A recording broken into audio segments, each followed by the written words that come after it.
Hey everyone, thanks for tuning in for day number 2. So something I'm planning on exploring today is more of my idea for the game itself. I did some breakdown of what world building is, and then I sort of led that to a set of design principles I want to take when making everything else going forward. So I thought I'd start with further talking about what I want to do and why. So, role-playing games, tabletop games, like I mentioned before, are traditionally something where one person drives a story forward and everybody else plays a character in that world, responding to events. Different games have different interpretations of how much the characters can contribute back, but that's sort of the usual format of a whole bunch of games. I want mine to be different. This game is going to not be that sort of traditional model, but more be a collaborative storytelling and creative writing tool.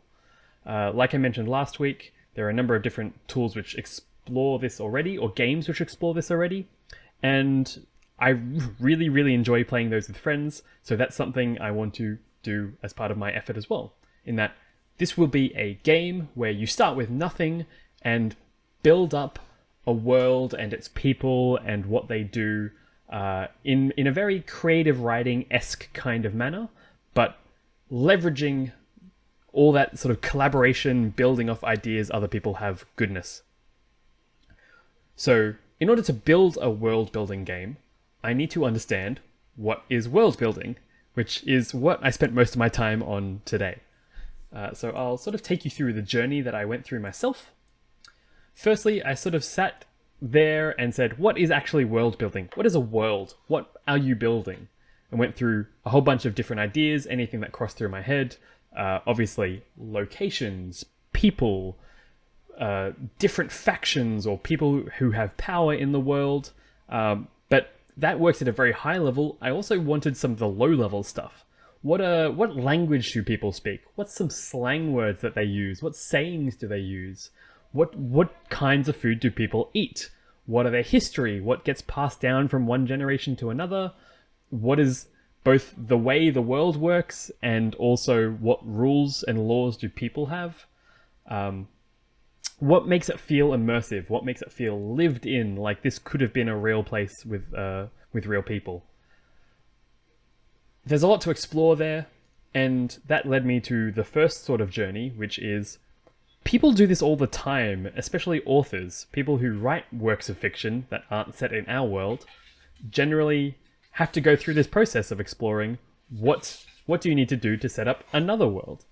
So I started looking into what was the process that authors use for fictional work, whether that is something like Lord of the Rings, Harry Potter, Narnia, any of those sort of genres have to go through this world building process. So spend a bunch of time looking at what happens there. Luckily, my partner also has a degree in creative writing, which helped here a lot because I could just pick her brain in terms of what are some of the things that you were taught? What ideas or tools did you go through?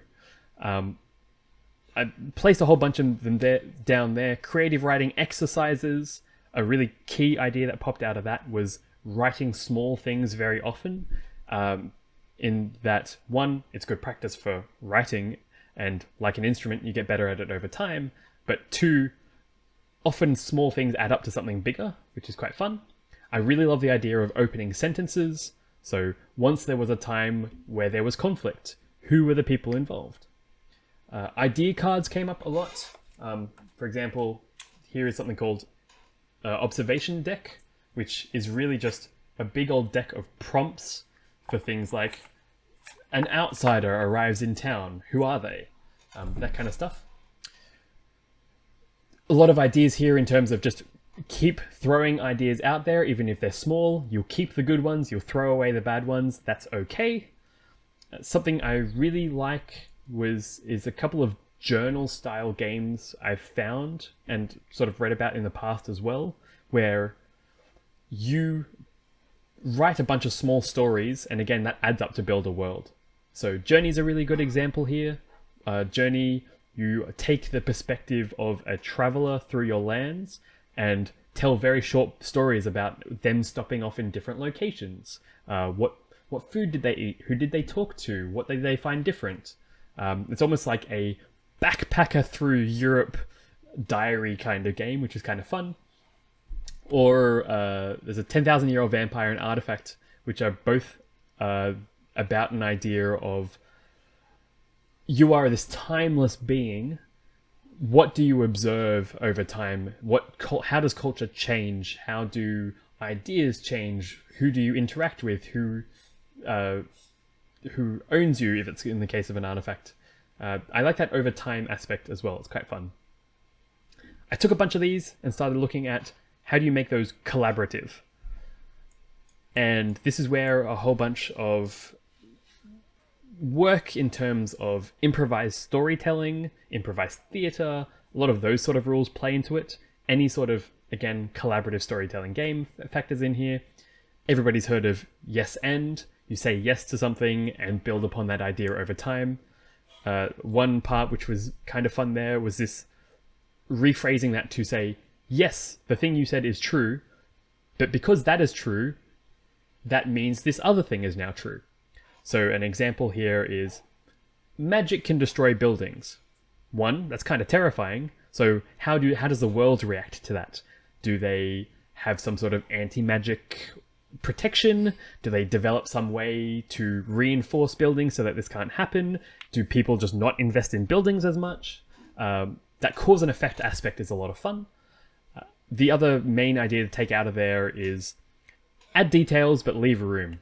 Because you might throw a whole bunch of things at the wall and have some ideas on how that might propagate yourself, but there are other people playing with you. They might latch onto ideas or parts of your idea in ways that you would never have thought about before.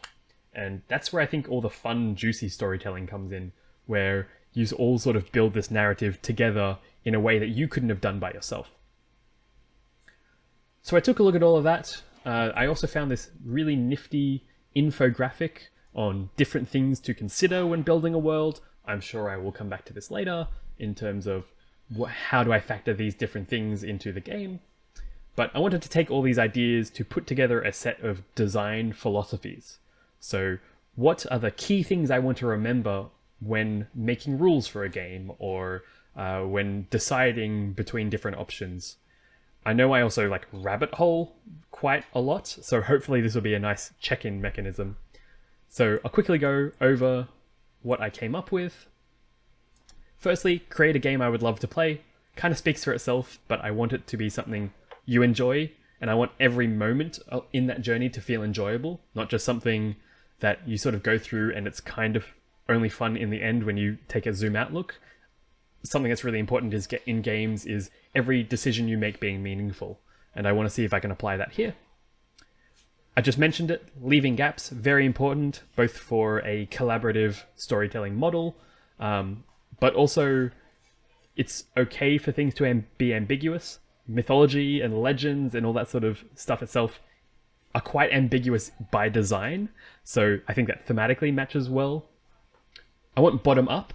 Like I mentioned with Journey, I don't think you can start with a core idea for a world and then trickle out from there in a collaborative model. You might be able to do that when you're writing, like if you're an author writing a novel, but the way I want to approach this is by starting with a whole bunch of different vignettes and snapshots of the world and snapshots of individual people's stories and perspectives. And then over time that will build up into almost like a mosaic at the end of what your world is by the 100 of different stories you've told. Introduce and celebrate differences, both in terms of differences in opinions and backgrounds of the people playing the game, but also in the worlds you create. It's okay for ideas not to line up. It's okay for facts not to line up. In real life, we often don't see that people always agree on the way things have happened. That's great. Play into that idea, celebrate that idea, talk about why those things don't line up. How does that flesh out the worlds in other ways? Piggybacking off that, fables and myths are the vehicle for building the world. I don't want this game just to be about telling cool like legends and heroic stories, but I want a really big emphasis on that to be half the game is about telling these heroic stories, but the other half is about how those stories shape a culture, or how that is reflected in culture, how that is spoken about, danced about, celebrated, feared, tributes, all that sort of stuff.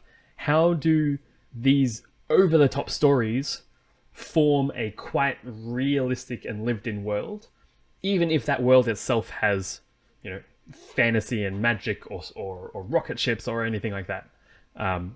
It's creating that down-to-earth feeling out of these broad concepts that I want to try and focus on. Provide options, but let the player drive. I don't want to dictate something. I don't want to say, here you need to tell a story about a conflict, here you need to tell a story about defeat. There may be prompt cards, but I always want to give players options on where to take something, and anything I suggest, I want to phrase in such a way that different people might look at the same prompt and take different parts out of the story. So an example is, I might say the mother is a god or a goddess that you are creating. Some people might lean into quite a maternal aspect of it, to quite caring, quite, you know, someone who loves everybody. Other people might lean into that and say, actually, this person is very overprotective of their children, and that is the aspect they want to play up and turn, you know, dial up to 11. That was maybe not the best example, but that's the kind of thing I want to do. I want to say these prompts have different ways of interpreting and to figure out what you want to do with that story afterwards, but it's up to the players to make that fun and make that story their own. Lastly, create an enjoyable world with potential. So the act of playing the game should be fun and should be this sort of standalone experience, but it doesn't have to feel conclusive. I don't know how I'm going to balance those two things, but I'll give it a try. Anyway, thank you very much for listening. I will see you probably tomorrow, where I think I'm going to do a bit of research into what makes up fables and legends and mythology. What sort of tropes exist, what common themes come up, so that way I can theme the actions in my game. Cool. Thank you very much. I'll see you next time. See ya.